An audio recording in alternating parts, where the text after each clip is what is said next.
বর্তমান সময়ে চ্যাট জিপিটির ব্যবহার দিন দিন বেড়ে যাচ্ছে। চ্যাট জিপিটি একটি এআই টুলস দিয়ে যে কোনো বিষয়ে চ্যাট জিপিটি থেকে সাহায্য নেওয়া যায়।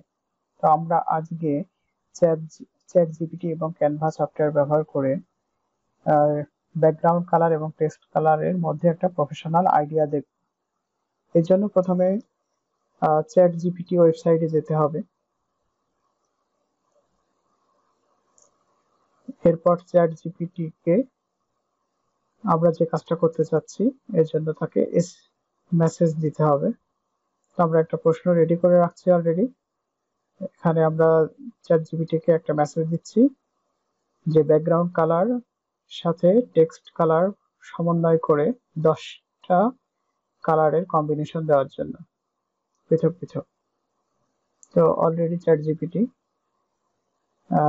জেনারেট করেছে। এরপরে আমরা canva.com এ যাওয়ার পরে ক্রিয়েট ডিজাইন করব। ক্রিয়েট ডিজাইন থেকে আমরা একটা ব্ল্যাঙ্ক ডিজাইন নেব।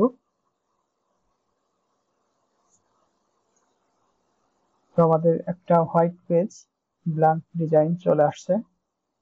এখন চ্যাট জিপিটি থেকে আমরা প্রথম যেটা লাইট ব্লু ব্যাকগ্রাউন্ড, এইটা আমরা এখানে প্র্যাকটিস করব।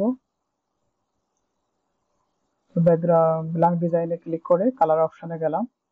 যাওয়ার পরে কালার কোডটা সার্চ বক্সে পেস্ট করে দেওয়ার পরে কালার চলে আসছে। এরপরে আমরা একটা টেক্সট নেব। তো আমরা 1 নম্বরে যে টেক্সটটা আছে light blue background with dark blue text, এটা নেওয়ার জন্য টেক্সটে গেলাম, হেডিং এ নিলাম, নেওয়ার পরে টেক্সটটা পেস্ট করে দিলাম। এখন টেক্সট কালারটা পেস্ট করব। টেক্সট কালারটা কালার কোডটা কপি করলাম, করার পরে কালারের টেক্সটের কালারটা চেঞ্জ করে দিলাম। তাহলে আমাদের ফার্স্ট কালার ব্যাকগ্রাউন্ড কালার এবং টেক্সট কালারটা কম্বিনেশন হয়ে গেল। এখন আমরা সেকেন্ড যে ব্যাকগ্রাউন্ড কালার এবং টেক্সট কালারটা জেনারেট হয়েছে আমরা সেটা দেখব। আমরা পুনরায় একটা ব্ল্যাঙ্ক ডিজাইন ক্রিয়েট করে নিলাম। এরপরে দ্বিতীয়টা ব্যাকগ্রাউন্ড কালার নিয়ে নিলাম লাইট গ্রিন ব্যাকগ্রাউন্ড। ব্যাকগ্রাউন্ডের উপরে ক্লিক করে কালারে ক্লিক করলাম। কালারে ক্লিক করার পরে কালার কোডটা দিয়ে দিলাম। আমাদের কালারটা চলে আসছে। এরপরে টেক্সটটা ক্লিক করব, টেক্সটটা কপি করে নিলাম, নেওয়ার পরে টেক্সটটা পেস্ট করে দিলাম।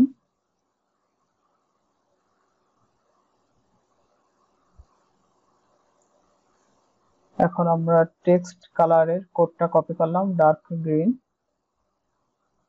কালারটা আমরা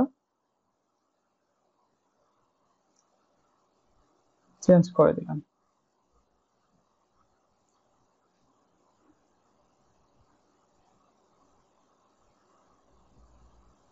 এরপরে আমরা 3 নম্বরটা নিলাম, ব্যাকগ্রাউন্ডের কালারটা পাল্টে চেঞ্জ করে নিই। কালারটা চলে আসছে। টেক্সটটা কপি করে নিলাম।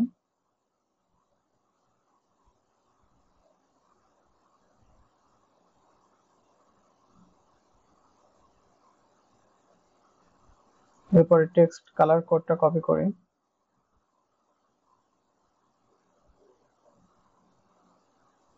টেক্সট কালারটা চেঞ্জ করে দিলাম। চেঞ্জ করতে হবে, কালার কোডটা পেস্ট করলাম, করার পরে অনুরূপভাবে আমরা প্রত্যেকটা কালারটা আমরা এইভাবে কপি পেস্ট করে নিয়ে ডিজাইন করে নেব এবং ফাইনালি দেখব আসলে আমাদের ডিজাইনটা কেমন আসছে।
টেক্সট কালার পরিবর্তন হয়েছে।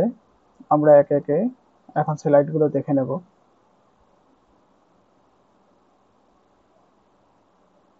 এটা আমাদের 10 নম্বর স্লাইড, এটা 9 নম্বর, এটা 8 নম্বর, এটা এটা 7, 6, 5 নম্বর, 4 নম্বর, 3 নম্বর, 2 নম্বর এবং 1 নম্বর। তো ধন্যবাদ, সবাই ভালো থাকবেন।